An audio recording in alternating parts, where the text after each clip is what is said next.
Hi friends, అందరికీ నమస్కారం. Daily current affairs మీకు అందిస్తున్న ప్లాటో సంస్థ. త్వరలో 2 తెలుగు రాష్ట్రాల్లో రాబోతున్న భారీ నోటిఫికేషన్ల దృష్ట్యా ప్లాటో యాజమాన్యం మీకు ఈ పోటీ పరీక్షల్లో కరెంట్ అఫైర్స్ అనేది ఒక కీలకమైన అంశం కాబట్టి అందుకే వచ్చేసి ఇక్కడ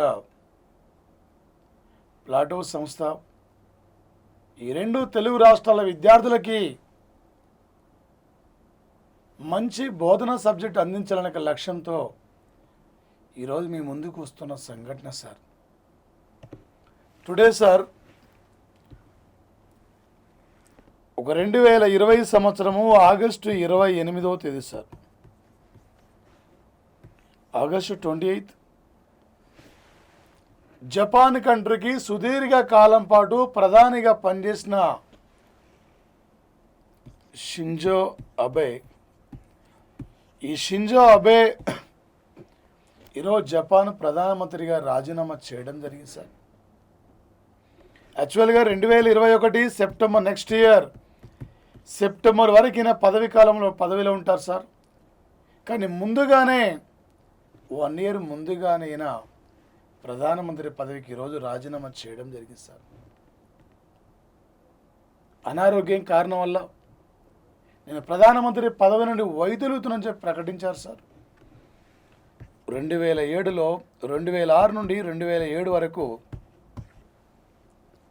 అప్పుడు తొలిసారిగా ప్రధానిగా బాధ్యతలు స్వీకరించినప్పుడు సేమ్ ఇలాంటి సిచ్యువేషన్ అప్పుడు కూడా నమోదైంది. మళ్ళీ తర్వాత 2012 నుండి 2020 సెప్టెంబర్ 28 వరకు అంటే ఆగస్టు 28 వరకు ప్రధానిగా ఈరోజు వరకు కూడా కంటిన్యూగా ప్రధానిగా కొనసాగుతున్న వ్యక్తి సార్. ఒక liberal democratic party sir, liberal democratic పార్టీకి చెందిన వ్యక్తి సార్. ఇతను జపాన్ అభివృద్ధి బాటలో ప్రయాణించడంలో అనేకమైన విధానాల ద్వారా ముందుకు పోయిన వ్యక్తి సార్ ఇతను. ఈరోజు జపాన్లో కేవలం కరోనా కేసులు 68,000 మాత్రమే సార్. అక్కడ కరోనా ఎలాంటి వ్యాక్సిన్ అవసరం లేదు, భౌతిక విధానాన్ని పాటిస్తే కరోనాను మనమే అక్కడ తగ్గించుకోవచ్చు అనే సూత్రం ద్వారా ఈరోజు ముందుకు పోతున్న కంట్రీ జపాన్ కంట్రీ సార్. ఒక ఆసియా ఖండంలో అభివృద్ధి చెందిన దేశం సార్ జపాన్ కంట్రీ. ఇది సముద్ర ఉపరితలం మీద ఒక ఎయిర్పోర్ట్ను నిర్మించుకున్న మొట్టమొదటి కంట్రీ సార్. ప్రపంచంలో అత్యంత వేగవంతమైన మిస్సైల్ ఇది. అవన్ గార్డ్ రష్యా వాళ్ళదైతే ప్రపంచంలో అత్యంత వేగవంతమైన రైలు మాగ్లేవ్ రైలు సార్. ఇది గంటకు 603 కిలోమీటర్ల వేగంతో ఇక్కడే ప్రయాణిస్తుంది. ఈయన ప్రధాని ఉన్న సందర్భంలో భారత్ ఇక్కడ ఇండియా అంటే జపాన్ల మధ్య మంచి స్నేహ సంబంధాలని పెంపొందింపజేసి భారత్కు అనేక రకాలుగా అండగా భారత్తో వాణిజ్య వ్యాపార రంగంలో ముందుకు పోతున్న ప్రధాని సార్ ఇతను ఈరోజు రాజీనామా ప్రకటించడం జరిగింది సార్. రేపు ఎగ్జామ్లు అడుగుతాడు సార్ కరెంట్ అఫైర్స్ పరంగా. 2020 సంవత్సరం ఆగస్టు 28 నాడు జపాన్ ప్రధానిగా రాజీనామా చేసిన షింజో అబే ఏ పార్టీకి చెందినవారు? షింజో అబే ఇప్పటి వరకు జపాన్కు అతి ఎక్కువ కాలం పాటు ప్రధాని చేసిన వ్యక్తుల్లో ఈయన ఎన్నో గారు. ఈ టైపులో అడిగే అవకాశం ఉంటుంది సార్.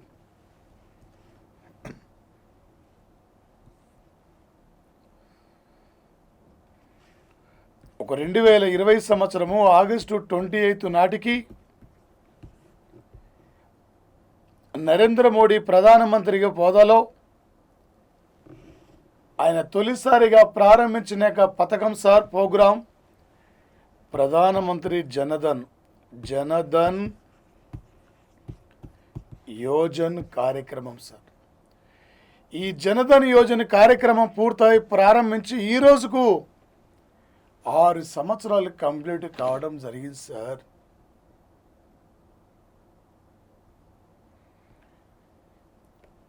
కేంద్ర రాష్ట్ర ప్రభుత్వాలు నిరుపేద కుటుంబాలను ఉద్దేశించి కొన్ని ప్రజా సంక్షేమ కార్యక్రమాలు ప్రారంభించినప్పుడు ఈ కార్యక్రమం దొరుకుతున్న డబ్బు పేదవాడికి అందకముందుకే మధ్యలోనే దళారులు తినేస్తున్నారు. కాబట్టి ప్రతి పేదవాడి పేరు మీద ఒక బ్యాంకులో అకౌంట్ అనేది కలిగి ఉన్నట్లయితే నేరుగా డబ్బు వాళ్ళ అకౌంట్లో పడిపోయి దీని ద్వారా వారిలో ఉన్న ఆర్థిక అసమానతలను తగ్గించవచ్చనే లక్ష్యంతోనే మోడీ దేశ ప్రధానిగా ఎన్నికైన తర్వాత మొట్టమొదటిసారిగా 2014 ఆగస్టు 28 నాడు ప్రధానమంత్రి జనధన్ యోజన కార్యక్రమాన్ని ప్రారంభించారు. ఐక్యరాజ్య సమితి కూడా ప్రశంసించింది. భారతదేశంలో అమల్లో ఉన్న అత్యున్నతమైన అది ప్రధానమైన ప్రజా సంక్షేమ కార్యక్రమంగా ఈ కార్యక్రమాన్ని గుర్తించింది సార్. 15 లక్షలకు నిరుపేద కుటుంబాలకి బ్యాంకింగ్ సౌకర్యాన్ని కల్పిస్తూ వాళ్ళకి 30,000 రూపాయల వరకు డెబిట్ కార్డు ద్వారా అవకాశం కల్పిస్తూ ఒక పేదరికాన్ని నిర్మూలించడమే ప్రధానమైన ఎజెండా సార్ ఈ ప్రోగ్రామ్ సార్. రేపు కరెంట్ ఎకనామీ పరంగా అడుగుతాడు సార్. 2020 ఆగస్టు 28 నాటికి ఏ కార్యక్రమానికి ప్రారంభించి 60 ఏళ్ళు పూర్తి చేసుకుంది.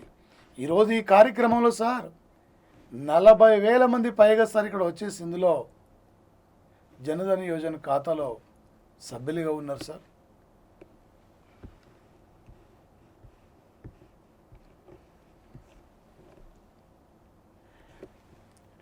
ఒక 2020 సంవత్సరము ఆగస్టు 28 నాడు ఆర్నాల్డ్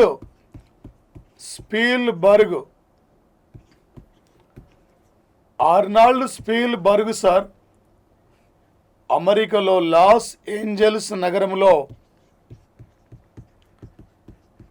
ఏంజల్స్ నగరంలో అనారోగ్యం రీత్యా మరణించారు. వీళ్ళ కొడుకే స్టీఫెన్ స్పీల్బర్గ్ ప్రముఖమైన సినీ దర్శకుడు. ఆర్నాల్డ్ స్పీల్బర్గ్ యొక్క మెయిన్ థీమ్ ఏం సార్ అంటే ఈయన 1950 సార్ ఇక్కడ తొలితరం EG225 అనే ఒక తొలితరం కంప్యూటర్ను రూపొందించిన వ్యక్తి సార్.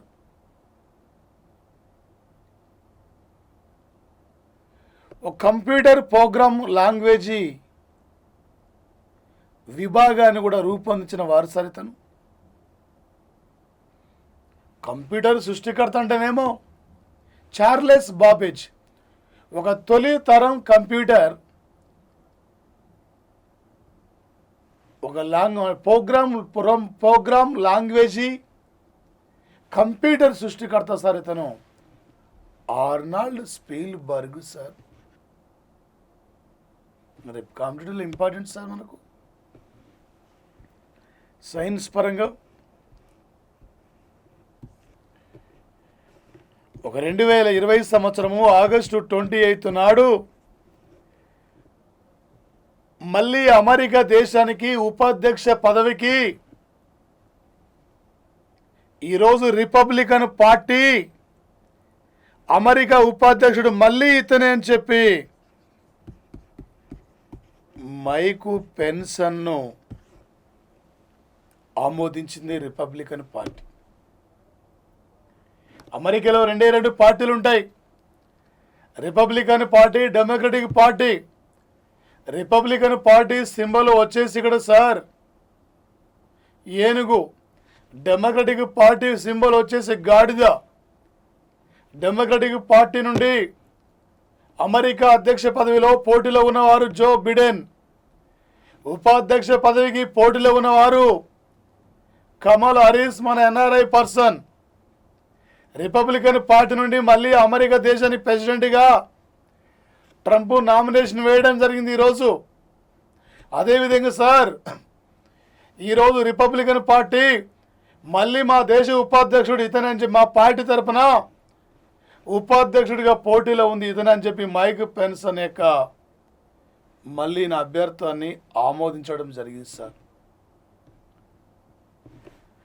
ఒక 2020 సంవత్సరము ఆగస్టు 26 నాటికి అమెరికాలో తొలిసారిగా మహిళలు ఓటు హక్కును వినియోగించుకొని 100 ఏండ్లు కూడా కంప్లీట్ కావడం జరిగింది సార్. ఇయర్కు 1920 సంవత్సరంలో తొలిసారిగా ఆగస్టులో మహిళలు ఈ దేశంలో ఓటు హక్కును వినియోగించుకున్నారు సార్. ఈ రోజు నాటికి 100 ఏండ్లు కూడా కంప్లీట్ కావడం జరిగింది సార్. ఈ అమెరికా దేశంలో, ఈ ప్రపంచంలో మహిళలకు ఓటు హక్కును కల్పించిన తొలి కంట్రీ న్యూజిలాండ్. ఈ మధ్యకాలంలో మహిళలకు ఓటు హక్కును కల్పించిన కంట్రీ సౌదీ అరేబియా. ప్రపంచంలో చట్టసభల్లో మహిళలకు అత్యధిక శాతం రిజర్వేషన్ సౌకర్యాన్ని అమలు పరుస్తున్న కంట్రీ రువాండా. కానీ 2020కి ఆగస్టులో అమెరికాలో మహిళలకు ఓటు హక్కును కల్పించి 100 ఏండ్లు కూడా కంప్లీట్ అయిన సంఘటన సార్. 100 ఏండ్ల అమెరికా చరిత్రలో, 100 ఏండ్ల మహిళలకు ఓటు హక్కు లభించిన చరిత్రలో ఇంతవరకు ఒక మహిళా ఎవరు కూడా అమెరికా ప్రెసిడెంట్ కాలేకపోయారు సార్. అందుకే గతంలో హిల్లరీ క్లింటన్ పోటీ చేసి ఓడిపోయింది.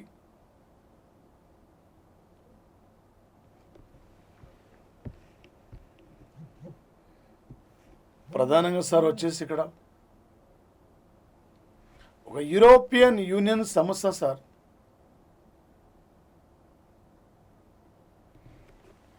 ఒక 2020 సంవత్సరము ఆగస్టు 28 నాడు బ్రిటన్లో ఆక్స్ఫర్డ్ యూనివర్సిటీ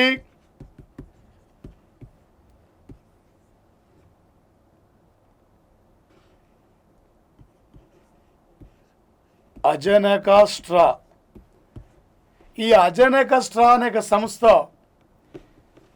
ఉమ్మడిగా వీళ్ళు వచ్చేసి ఇక్కడ కోవిడ్ వ్యాక్సిన్ను రూపొందించారు. ఆల్రెడీ కోవిడ్ వ్యాక్సిన్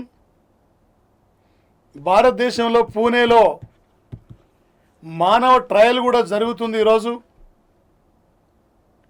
ఈరోజు ఆగస్టు 28 నాడు 300 మిలియన్ శాఖ వ్యాక్సిన్ కొనుగోలు కోసం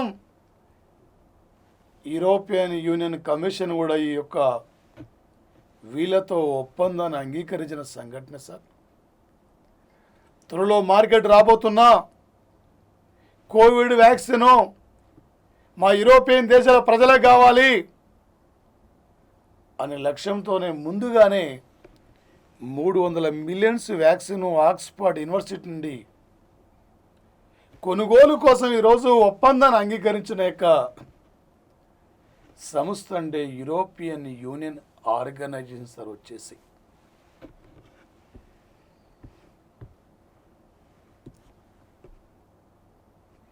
ఒక 2020 సంవత్సరం రేపు సెప్టెంబర్ 10వ తేదీన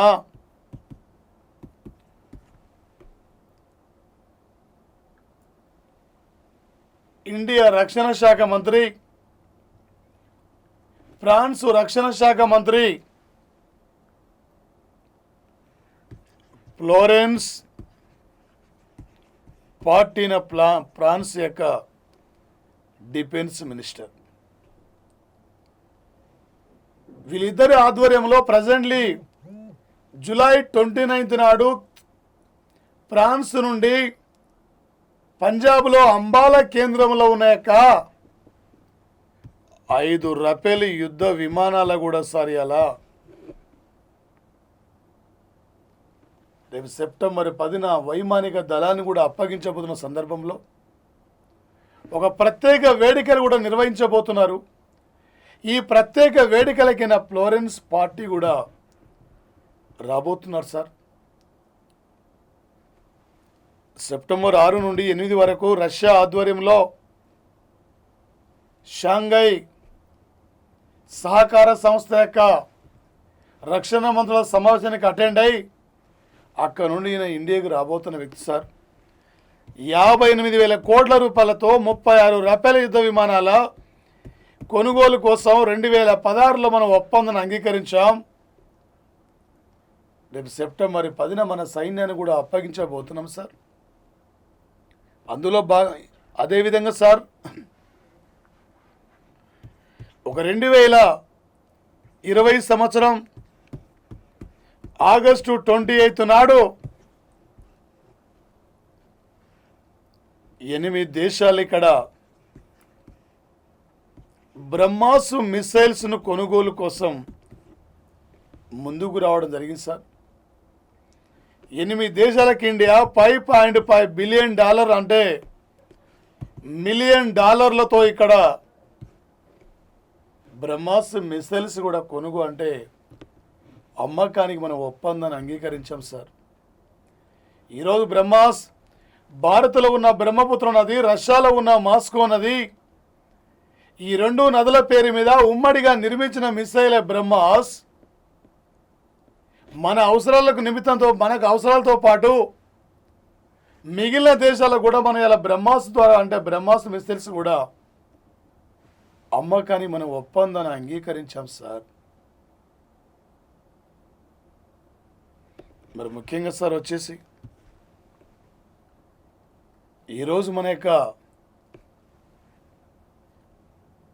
సిడిఎస్ ప్రధాన అధికారి అయిన చీఫ్ ఆఫ్ డిఫెన్స్ స్టాఫ్ ఒక చీఫ్ ఆఫ్ డిఫెన్స్ స్టాఫ్ అధికారి బిపిన్ రావత్ ఈ దేశంలో నేవీ, ఈ దేశంలో ఆర్మీ, ఈ దేశంలో ఎయిర్ ఫోర్సు, ఈ 3 దళాల సమన్వయం కోసము ఒక అధికారం మనం సృష్టించుకున్నాం. సిడిఎస్ అనే పేరుతో ఈ పదవి. ఇలా బిపిన్ రావత్ ఒక రక్షణ కమాండ్ మిషన్ను ప్రయోగ రాజు వద్ద ఏర్పాటు చేయబోతున్నాం. ఆగ్రా, గ్వాలియర్, సిమ్లా ఆయా ఏరియాలో ఉన్న యొక్క రక్షణ బెటాలియన్ను బలోపేతం చేయడం కోసం ఒక డిఫెన్స్ కమాండ్ విభాగాన్ని కూడా త్వరలో ఇక్కడ ప్రారంభించబోతున్నట్లు ప్రయోగరాజు వద్ద ఇలా మన యొక్క సిడిఎస్ అధికారి చెప్పడం జరిగింది సార్.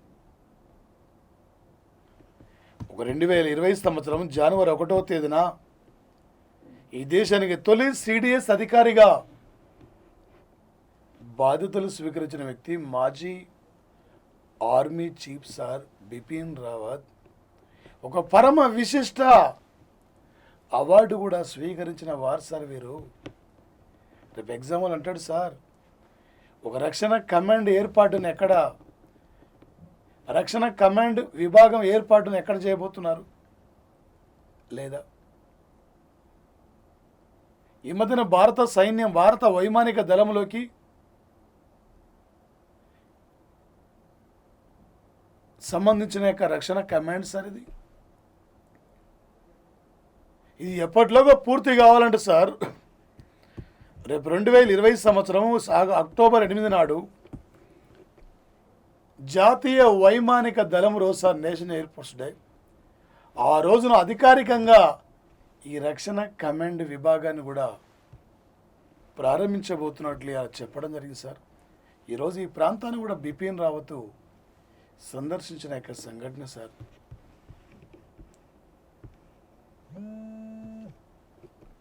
మరి ముఖ్యంగా సార్ ప్రధానంగా వచ్చేసి ఒక రాష్ట్రం సార్,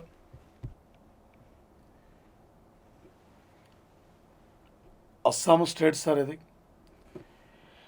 ఒక 2020 సంవత్సరము ఆగస్టు 28 నాడు 900 కోట్ల రూపాయలతో అస్సాము రాష్ట్రంలో మంగల్డోయ్లో ఈ మంగల్డోయ్ ప్రాంతంలో ఒక నైపుణ్యాల విశ్వవిద్యాలయం కూడా ఏర్పాటు చేస్తున్నట్లు అస్సాం క్యాబినెట్ ఆమోదించి సార్ ఒక ఈశాన్య భారతదేశంలో 900 కోట్ల రూపాయలతో ఒక నైపుణ్యాల ఒక స్కిల్స్ వచ్చేసి ఇక్కడ యూనివర్సిటీ ఎక్కడ ఏర్పాటు కాబోతుందంటే మంగళడోయి ప్రాంతం సార్. మంగళడోయి ఎక్కడుందంటే అస్సాం సార్. ఒక ఈశాన్య రాష్ట్రం, ఈ రాష్ట్రాల్లో అతిపెద్ద రాష్ట్రం సార్ ఇది. ఒక ప్రముఖ అథ్లెటిక్స్ నెల రోజుల వ్యవధిలోనే 5 స్వర్ణాలు సాధించిన హిమదాస్ కూడా అస్సాం యొక్క బ్రాండ్ అంబాసిడర్ సార్. ఉద్యోగాల్లో వివిధ పోటీ పరీక్షల్లో స్కిల్ డెవలప్మెంట్ కోసం, ఒక నైపుణ్యాల అభివృద్ధి కోసం అంతర్జాతీయ స్థాయిలో ప్రతి పోటీ పరీక్షల్లో రాష్ట్ర విద్యార్థులు అక్కడ ముందంజలో ఉండాలనే లక్ష్యంతోనే విద్యార్థులు ఒక నైపుణ్యంగా తీర్చిదిద్దాలనే లక్ష్యంతోనే ఒక నైపుణ్యాల విశ్వవిద్యాలయం కూడా ఏర్పాటు కోసం ఈ రాష్ట్ర క్యాబినెట్ ఆమోదించిన సంఘటన సార్ వచ్చేసి సార్. మరో రాష్ట్రం సార్ ఇక్కడ అరుణాచల్ ప్రదేశ్. ఒక 2020 సంవత్సరము ఆగస్టు 28 నాడు సార్, ఆగస్టు 28 నాడు అరుణాచల్ ప్రదేశ్ క్యాబినెట్ భారత రాజ్యాంగంలో 6వ షెడ్యూల్ కింద అరుణాచల్ ప్రదేశ్ యొక్క రాష్ట్రం కూడా ఈ షెడ్యూల్ కింద ఉంచాలనే లక్ష్యంతో, ఈ షెడ్యూల్ కింద మాకు కూడా మా రాష్ట్రానికి అవకాశం కల్పించండి అనే అంశంపై ఈరోజు ఈ రాష్ట్ర క్యాబినెట్ ఆమోదించి సార్ కేంద్రాన్ని కోరుతుంది. అయ్యా 6వ షెడ్యూల్లో అస్సాము, త్రిపుర ఈ రాష్ట్రాలకే గిరిజన ప్రాంతాల గురించి ఉంది, కొన్ని సమస్యలపై ఉంది. ఈ షెడ్యూల్ కింద మా రాష్ట్రాన్ని కూడా తీసుకురండి. సరిహద్దు సమస్యలు ఉన్నాయి, దానితో పాటు అస్సాంతో పలు సమస్యలు ఉన్నాయి. ఈ సమస్యలపై చర్చించుకోవడానికి, సరిహద్దు అంశాలపై చర్చించుకోవడానికి మాకు కూడా అనుకూలంగా ఉంటుంది. మమ్మల్ని కూడా ఈ షెడ్యూల్ కింద చేర్చమని చెప్పి ఈరోజు ఈ రాష్ట్ర క్యాబినెట్ కేంద్ర ప్రభుత్వాన్ని అడగడానికి ఒక తీర్మానం కూడా చేసిన సంఘటన సార్. ఎగ్జాంపుల్ ఏమంటాడు సార్, ఈ క్రింది వారంలో 2020 సంవత్సరం ఆగస్టు 28 నాడు 6వ షెడ్యూల్ కింద మా రాష్ట్రాన్ని కూడా గుర్తించమని చెప్పి ఏ రాష్ట్రము కేంద్ర ప్రభుత్వాన్ని కోరుతుందంటే నాగాలాండ్, అరుణాచల్ ప్రదేశ్, తమిళనాడు, తెలంగాణ, ఏపీనా ఇలా అడిగే అవకాశం ఉంటుంది సార్. ఇది లేటెస్ట్ కరెంటు పాలిటీ పరంగా ఈ బిట్ ఇంపార్టెంట్ సార్. వచ్చేసి అరుణాచల్ ప్రదేశ్ దేశంలో తొలిసారిగా ఇక్కడ ఈశాన్య భారతదేశంలో ఒక పట్టు పరిశ్రమ శిక్షణ కేంద్రం కూడా ఏర్పాటు కాబోతున్న సార్. ప్రేమా ఖండ్ ఈరోజు ఈ రాష్ట్ర సీఎం 60 అసెంబ్లీ స్థానాలు ఉన్నాయి. ఈ దేశంలో తొలిసారిగా సూర్యుని చూస్తుంది కూడా ఈ రాష్ట్ర ప్రజలే సార్, అస్సాం రాష్ట్ర ప్రజలు.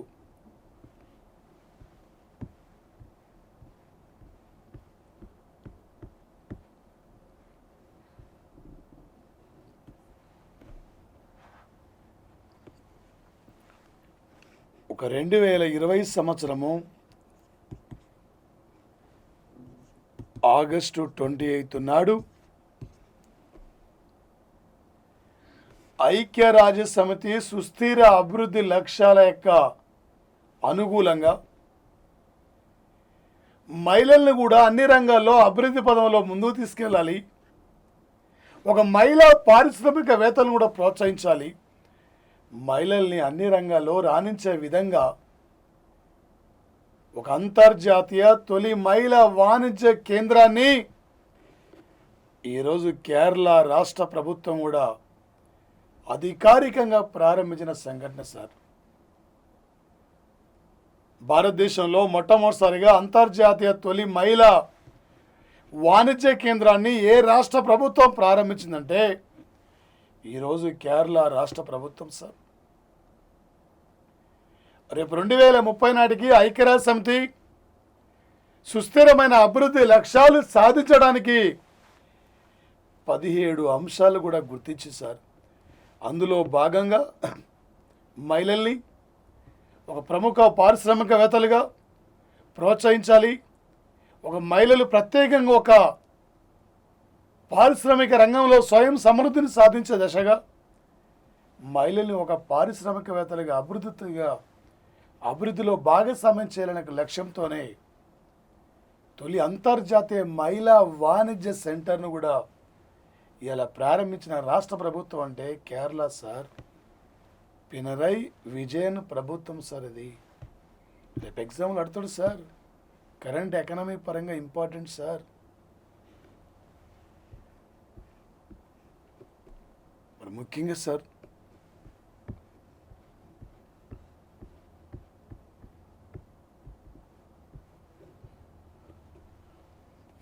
ఒక 2020 సంవత్సరానికి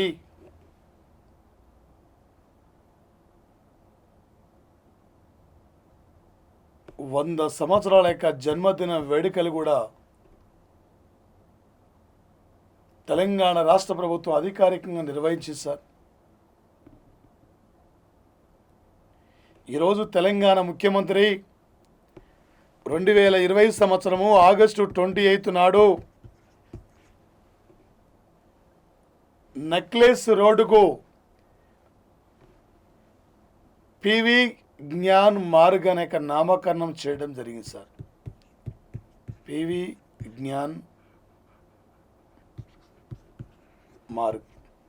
ఒక నెక్లెస్ రోడ్డుకు పివి నరసింహారావు యొక్క పేరును కూడా ప్రతిపాదించారు సార్.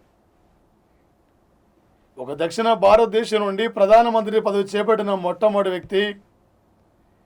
ఈ భారత ఆర్థిక వ్యవస్థ కొట్టుమిట్టాడుతున్న సందర్భంలో అనేకమైన ఎకనామీ అంటే ఆర్థిక రంగంలో అనేకమైన రిఫార్మ్స్ తీసుకొచ్చిన యొక్క తెలుగు వారసరితను 18 భాషల్లో మాట్లాడిన మొట్టమొదటి ప్రధానమంత్రి సార్.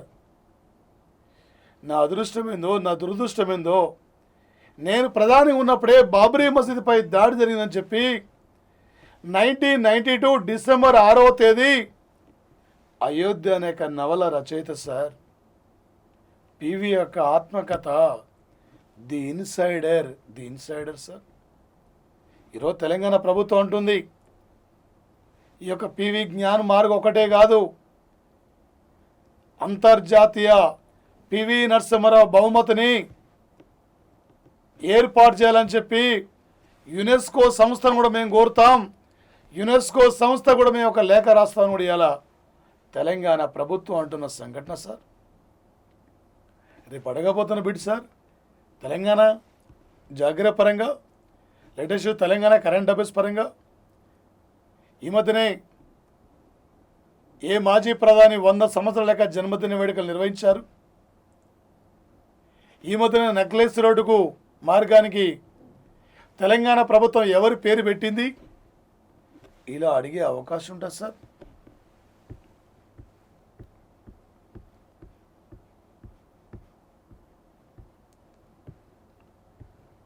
అదేవిధంగా సార్ వచ్చేసి ఇక్కడ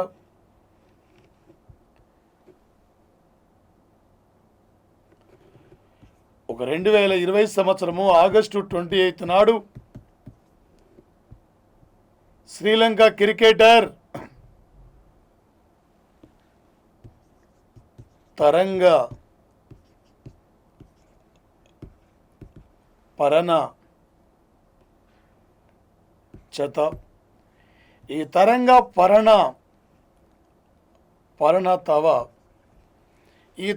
పరణ తవస శ్రీలంక ఒకప్పటి క్రికెటర్ 38 సంవత్సరాల వయసు కలిగిన క్రికెటర్ సార్. ఇతను ఈరోజు ఒక అంతర్జాతీయ క్రికెట్కు వీడుకోలు పలుక్కున్న వ్యక్తి సార్. ఈయన ఆడిన మ్యాచ్లు కొన్నే సార్. 2009లో తొలిసారిగా పాకిస్తాన్తో టెస్ట్ మ్యాచ్ ఆడాడు సార్. 2010లో ఈయన భారత్ జట్టుతో టెస్ట్లో 2 సెంచరీలు చేయడం జరిగింది సార్. ఈయన ఆడిన యొక్క మొత్తం మ్యాచ్లు 32 టెస్ట్ మ్యాచ్లు సార్. అందులో 2 సెంచరీలు, 11 హాఫ్ సెంచరీలు. ఈయన స్కోర్ వచ్చేసి అక్కడ 1792 పరుగులు సార్. 1700 అంటే 92 పరుగులు సార్ ఈయనవి. అది సార్ ఇక్కడ.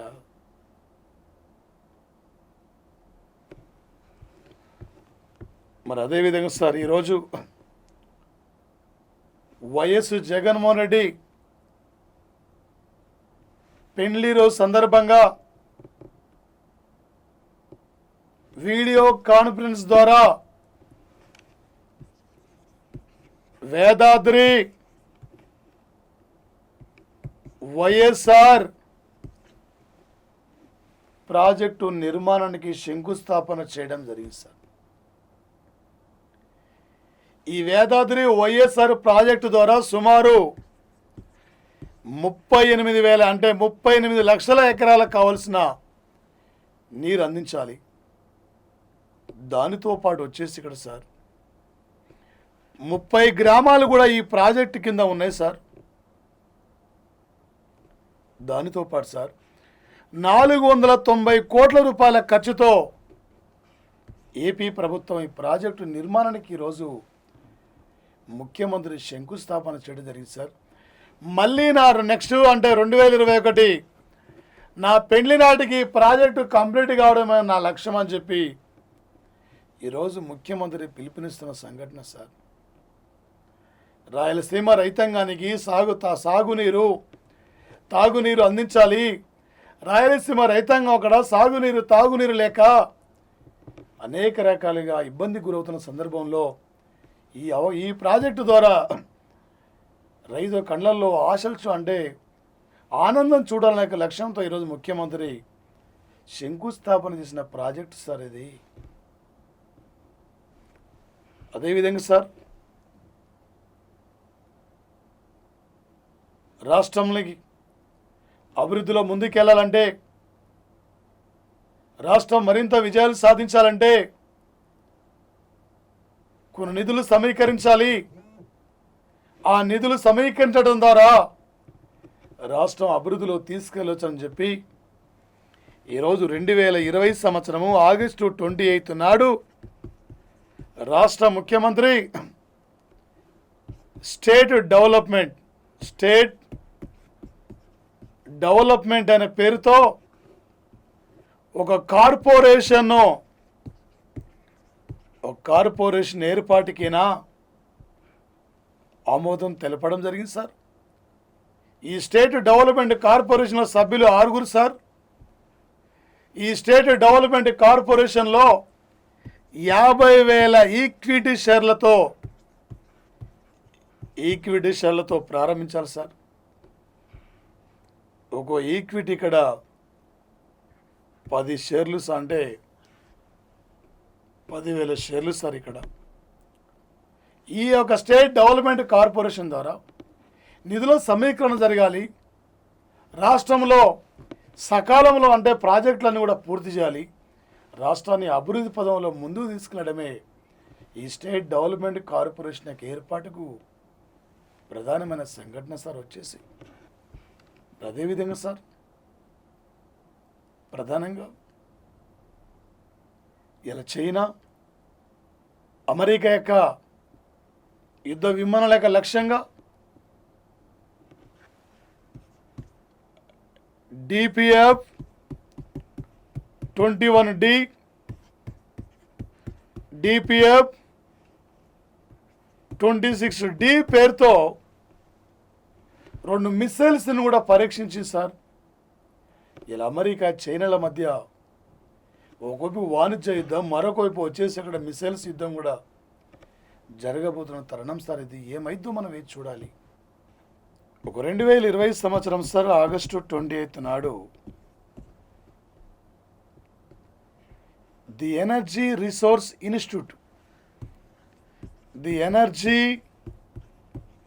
రిసోర్స్ ఇన్స్టిట్యూట్లో 19వ వార్షిక సమావేశంలో మన సుబ్రహ్మణ్యం జయశంకర్ మాట్లాడుతూ ఉగ్రవాదం నిర్మూలనపై ముందుకెళ్ళాలి. ఒకవైపు ఉగ్రవాదం, మరొకవైపు కరోనా. ఇలాంటి పరిస్థితుల్లో స్వచ్ఛంద సంస్థలు కూడా ముందుకు రావాలి.